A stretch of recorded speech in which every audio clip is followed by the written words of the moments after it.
मेरे साथ आप सभी हाथ जोड़ लें। ओम का उच्चारण करेंगे।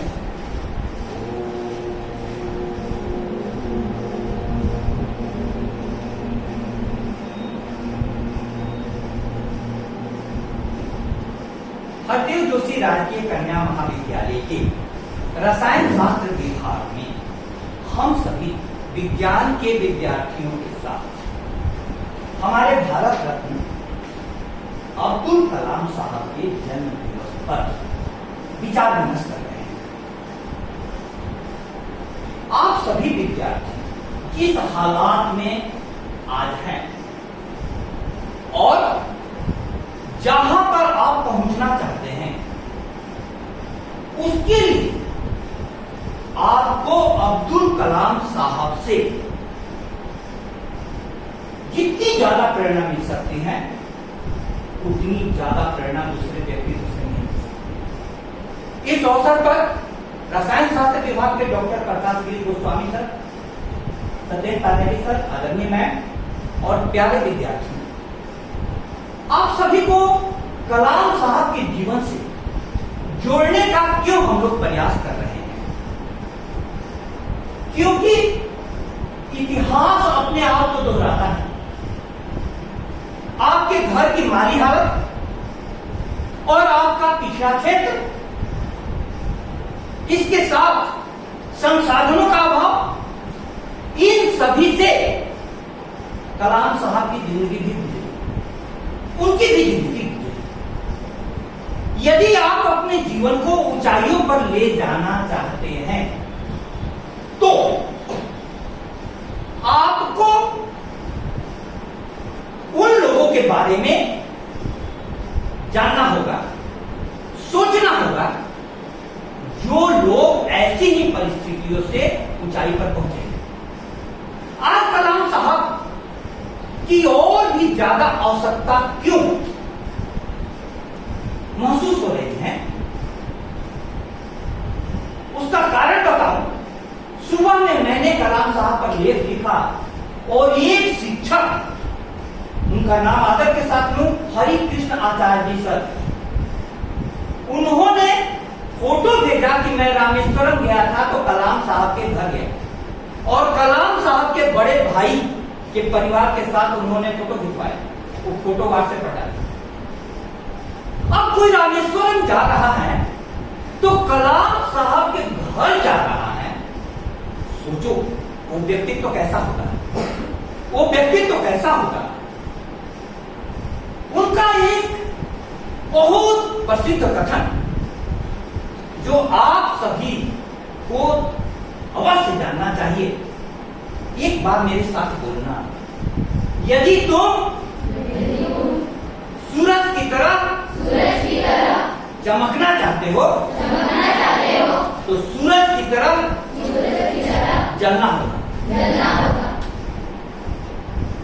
आप इस बात को गहरे से दिल में बिठा लें। यूं ही नहीं मिलती राही को मंजिल, एक जुनून सा दिल में जगाना पड़ता है। जुनून जगाना, दीवानगी। यूं ही नहीं मिलती राही को मंजिल, एक जुनून सा दिल में जगाना पड़ता है। पूछा चिड़िया से कैसे बना आशियाना तो वह बोली भरनी पड़ती है उड़ान बार बार, तिनका तिनका उठाना पड़ता है। भरनी पड़ती है उड़ान बार बार, तिनका तिनका उठाना पड़ता है। ताली तो बज जाती है। अब तुमको समझ में तो आया कि नहीं? यूं ही नहीं मिलती राही को मंजिल, एक जुनून सा दिल में जगाना पड़ता है। आपको दिल में जुनून जगाना है तो सबसे पहले आपको महाविद्यालय में आकर के अपने शिक्षकों से जुड़ना। ये शिक्षक किसी जुनून के कारण इस पद को प्राप्त हुए, इनकी प्रतिभा से आपको परिचित होना होगा। उसके बाद यूं ही आप शिक्षक के पास आइएगा तो शिक्षक सभी जगह किसी न किसी महापुरुष का चित्र लगा करके रखता है। कोई महान वाक्य आप सब जगह महाविद्यालय में देखेंगे, वो लगे हुए हैं। किसके लिए? आपकी। अब आप देखो, एक शिक्षक ने जीवन को कैसे बदला। उनके स्कूल के शिक्षक थे, वो याद करते थे, राष्ट्रपति भवन में पहुंचकर कोई व्यक्ति भारत रत्न सबसे पहले अपने किस शिक्षक को याद करता है? प्राथमिक शिक्षक अय्यर साहब थे उनके, अय्यर साहब नाम आदर के साथ, कि उन्होंने क्लास में हमें पंछियों के बारे में पढ़ाया और पंछियों के बारे में पढ़ाने के साथ ही पंछी कैसे उड़ते हैं इसको दिखाने के लिए समुद्र के किनारे ले और दिखाया कि देखो पंछियों को उड़ते हुए।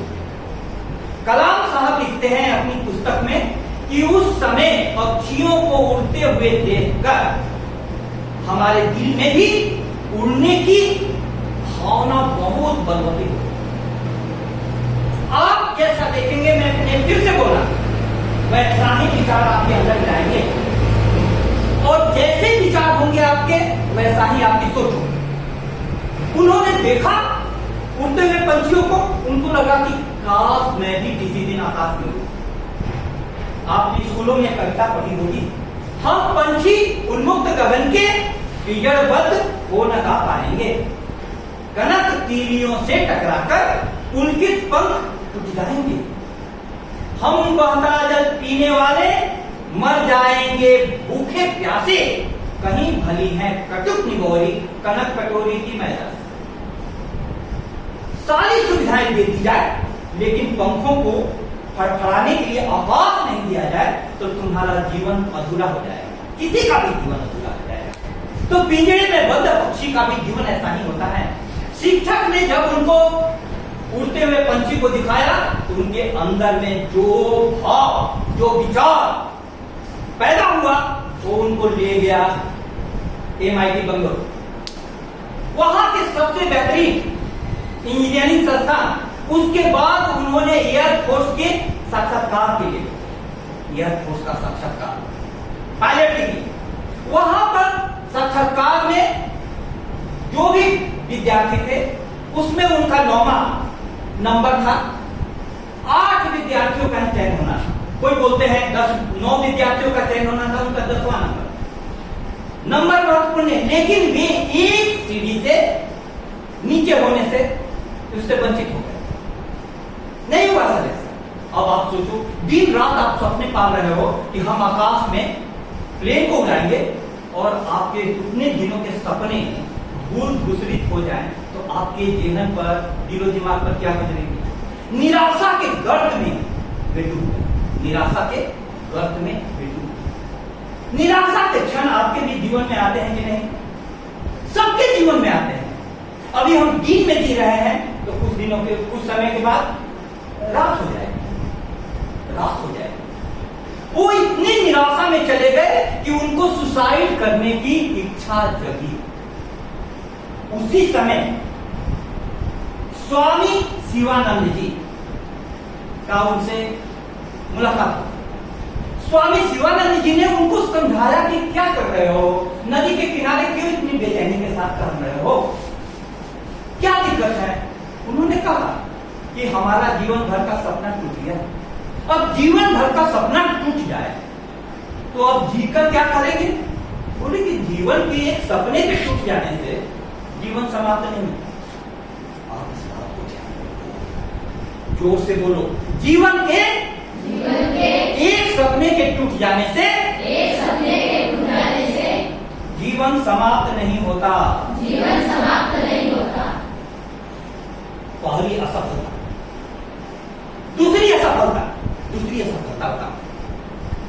स्वामी शिवानंद जी के आश्वासन के बाद, उनके सत्य उपदेश के बाद वो बच्चा फिर तैयारी करने लगा और DRDO ने बुला लिया, DRDO जैसी संस्था, वहां पर काम करने लगा। उस समय उनके जीवन में दूसरी असफलता जो आई थी वो विचारणीय है। SLV-3 1979 को लॉन्च किया जाना था। भारत के सारे कार्यक्रम को वो दिशा दे रहे थे, सारे देश की निगाहें उन पर थी। आज SLV-3 लॉन्च होगा, प्रधानमंत्री, राष्ट्रपति, पूरे राष्ट्र टकटकी लगाए देख रहा है। उस समय उन्होंने अपनी जीवनी में लिखा है कि कंप्यूटर ने एक इशारा किया कि समथिंग देयर इज फॉल्ट, कुछ गलत है। फिर भी इतने लोग देख रहे हैं, बोले कि गो है।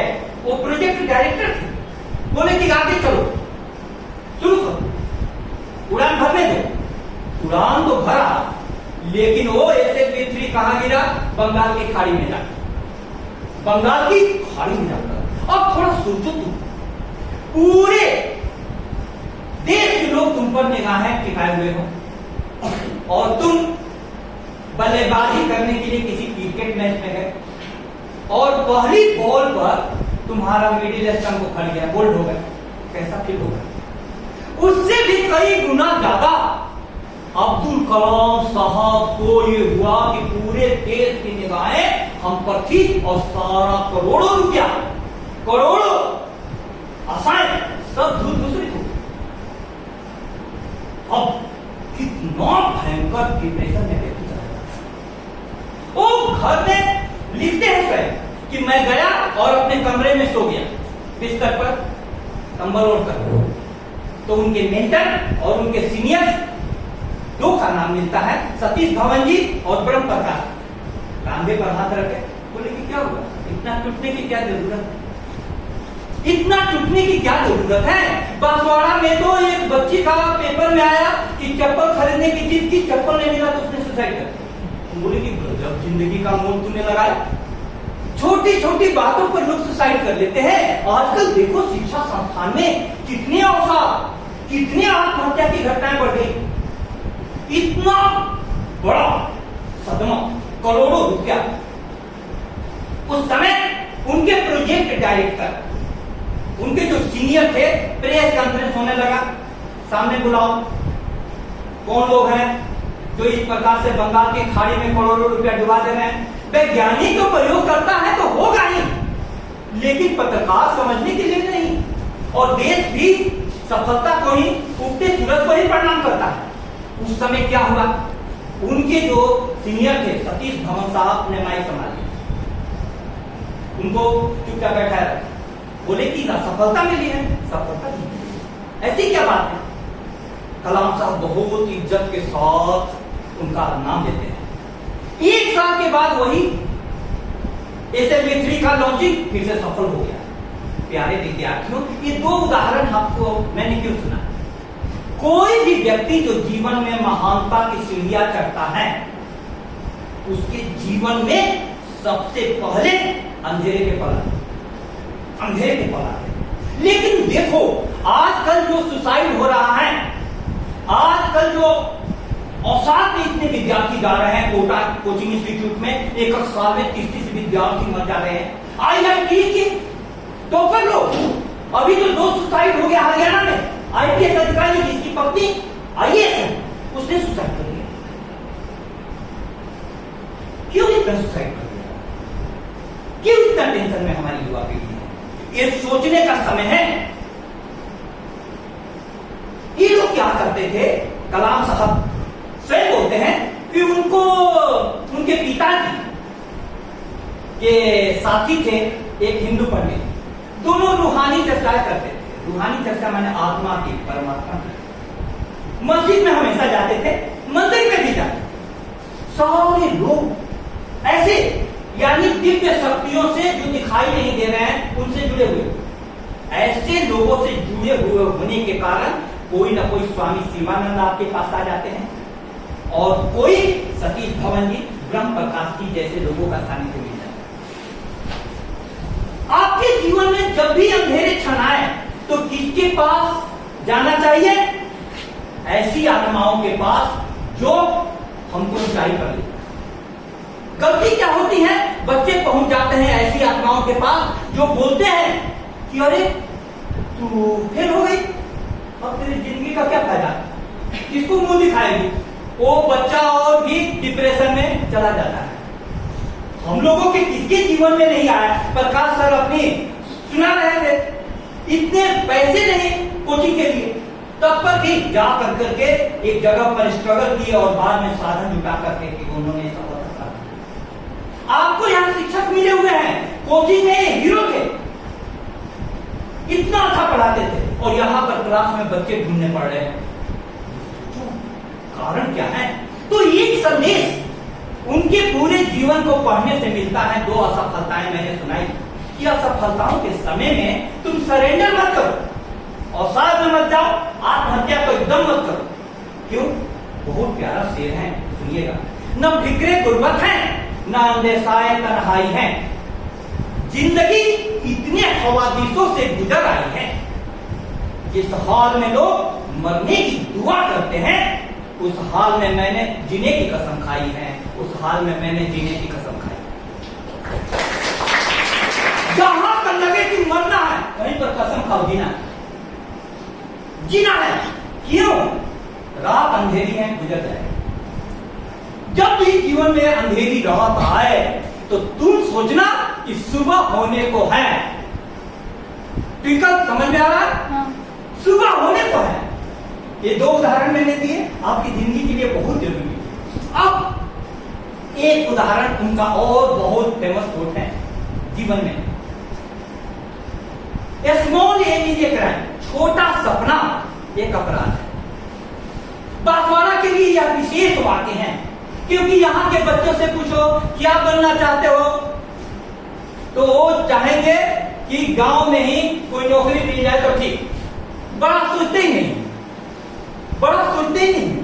तुम जब तक बांसवाड़ा छोड़ करके जयपुर नहीं निकलोगी, जयपुर छोड़ करके दिल्ली नहीं पहुंचोगी, भारत छोड़ करके अमेरिका नहीं जाओगी, तो तुम तो बांसवाड़ा रूपी कुएं में ही पड़ी रहोगी।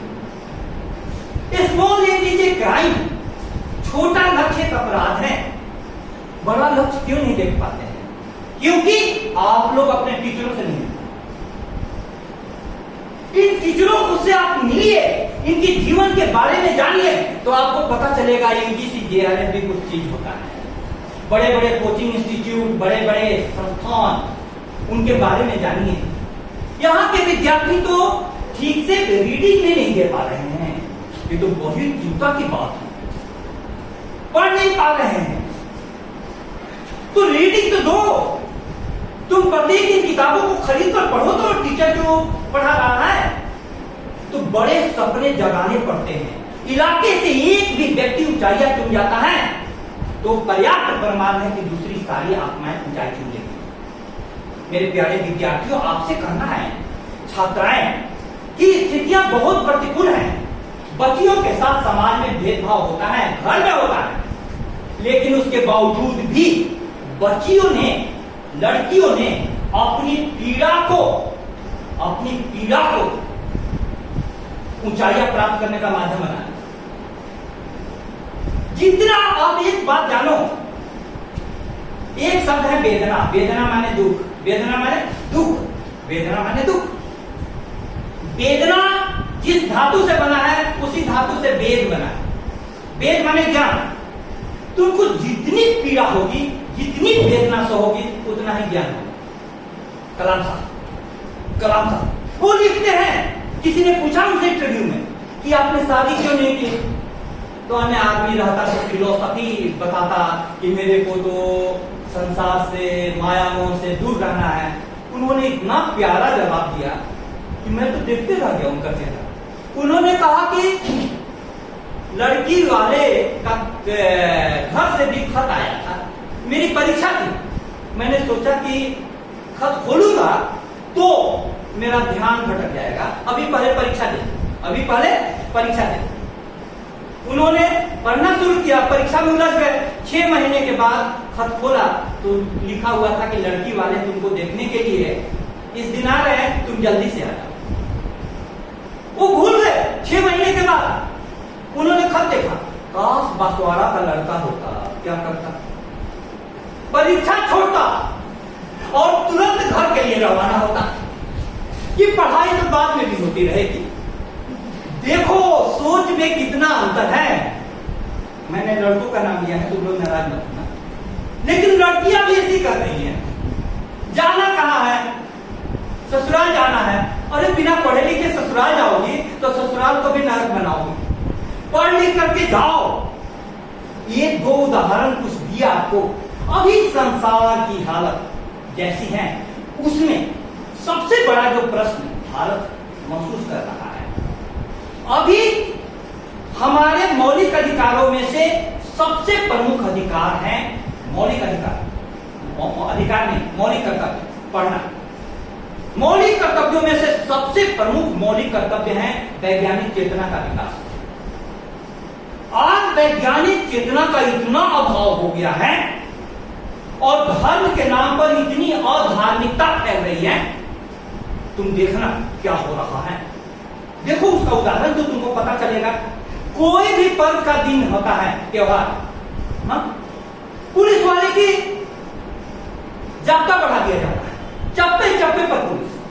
अरे भैया ये भी पर्व का दिन है, त्योहार है, ईद है, मुहर्रम है, होली है, दीपावली है, उस पर तो खुश इतना होना चाहिए कि पुलिस भी घर पर जाकर के मौज करे, अपना पर्व मनाए। उनके भी तो पर्व है, लेकिन पुलिस जाब्ता चारों तरफ तनाव। क्यों? वैज्ञानिक चेतना की जगह हम धर्म के नाम पर अंधविश्वास की ओर, अंधविश्वास की ओर। सारे पेपर यहाँ के भरे रहते हैं। हम लोग इतनी गहरी चर्चा कर रहे हैं, इसकी रिपोर्टिंग को नहीं दे। लाल पीली साड़ी में सब कोई पूजा कर रहा है, कोई कौन माता का, कोई दशा माता का, कोई दुर्गा माता का, सब। और तुम लोग भी, गणेश पूजा आया तो 10 दिन गणेश जी के नाम पर गया, उसके बाद ये आया, नवरात्रि आई 10 दिन वो ले गया, अब दीपावली आएगा 10 दिन वो ले गया, और बीच में 3-4 परीक्षाएं ले गया। तो तुम्हारा क्लासेस कहाँ रेगुलर चला? क्लासेस कहाँ रेगुलर चला?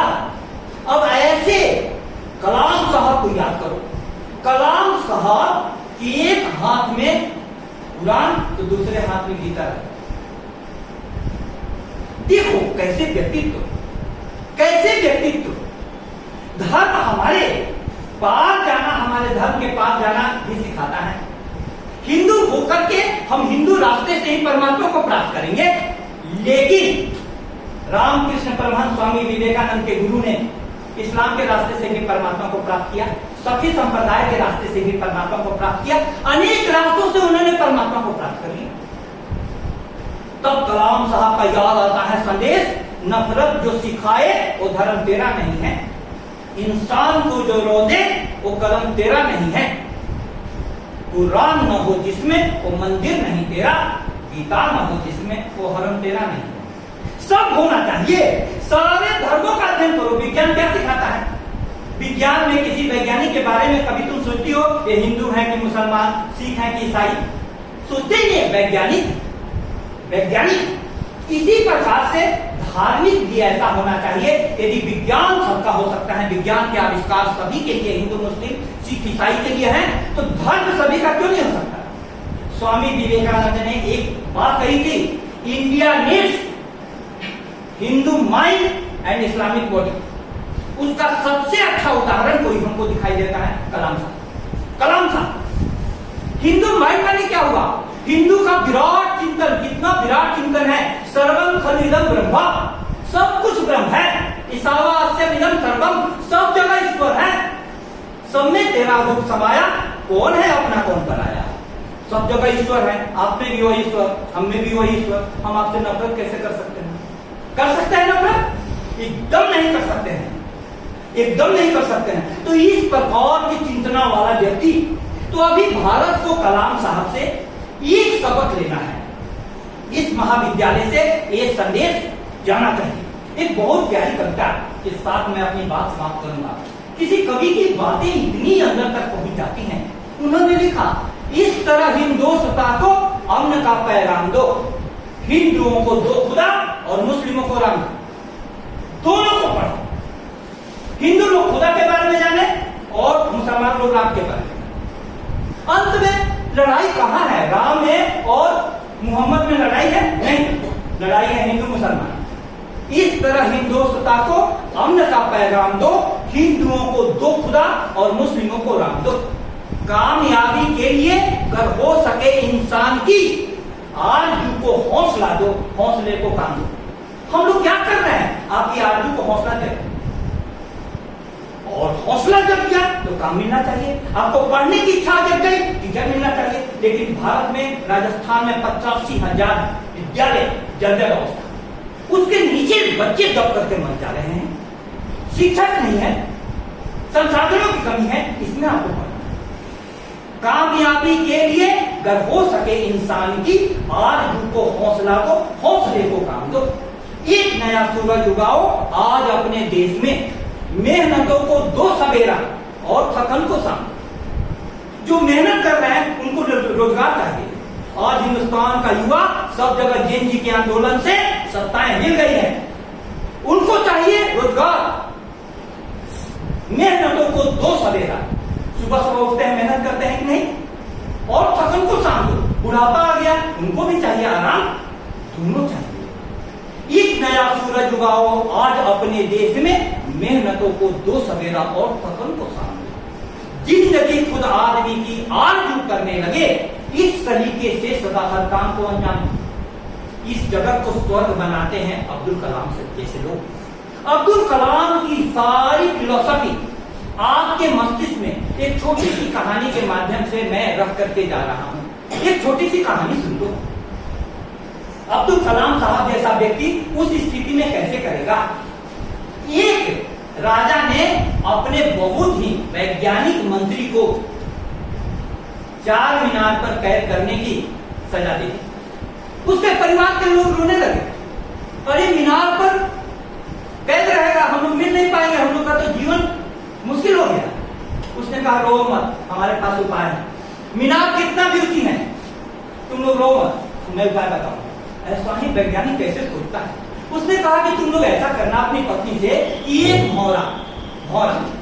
भौरे का मुंह ऊपर की ओर करके, मीनार की ओर ऊपर की ओर कर करके उसके मूंछ में शहद लगा देना, तो शहद की गंध से भौरा आगे बढ़ेगा। और उसके पैरों में एक पतला धागा बांध देना, पैरों में पतला धागा, वो भौरा ऊपर चलते जाएगा, धागा मेरे पास पहुंचेगा। धागे के पीछे में थोड़ी सी मोटी रस्सी बांधना, उस मोटी रस्सी के पीछे में थोड़ी और मोटी रस्सी, उस मोटी रस्सी के पीछे में थोड़ा सा मोटा रस्सा कर देना।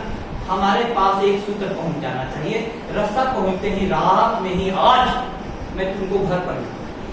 पत्नी ने ऐसा ही किया, एक लिया भौरा, उसका मुख ऊपर किया, शहद लगा दिया, उसके पीछे पतला धागा, और भौरा चढ़ते गया, पतली धागा पहुंच गई, उसके पीछे रस्सी पहुंचा, रस्सी के पीछे रस्सा पहुंचा, और वो रात में पहुंच गई।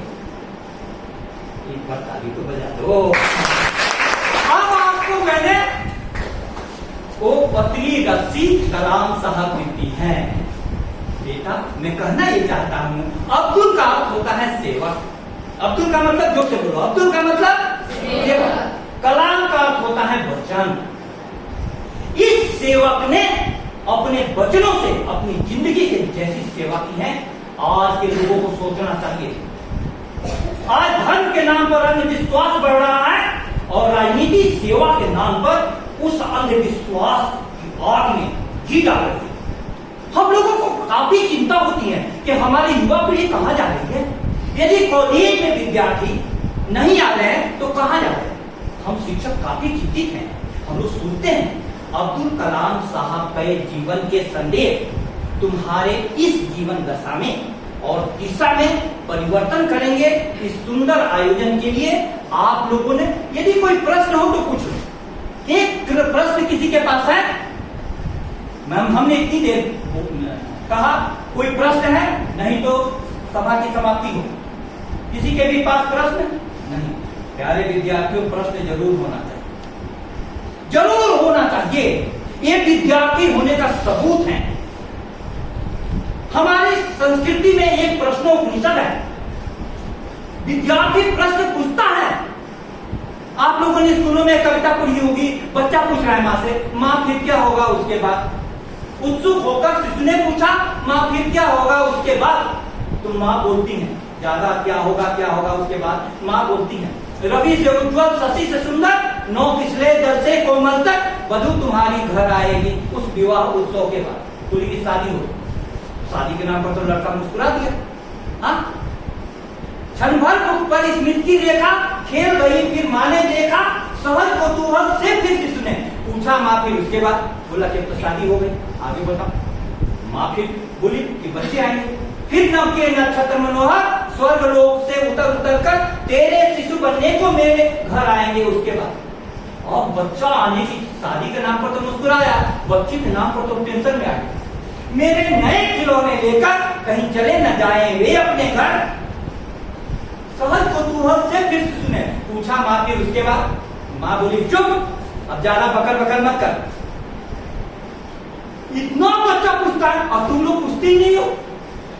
तुम लोगों को अवश्य पूछना चाहिए। विज्ञान का प्रारंभ ही इंक्वायरी से होता है, प्रश्न से होता है। फिर भी आप लोगों ने सुना, शुरुआत तो हुई। इसके लिए डॉक्टर प्रकाश गिरी गोस्वामी सर का मैं विशेष रूप से आभार व्यक्त करता हूं। आप लोगों के प्रति शुभकामनाएं देता हूं कि किसी भी महापुरुष के जन्म दिवस को उनके फोटो जरूर देखो, उनकी किताब जरूर पढ़ो। उससे तुम्हारे जीवन में आमूल चूल परिवर्तन आएगा। कलाम साहब के जन्म दिवस की सुनना। बहुत बहुत धन्यवाद।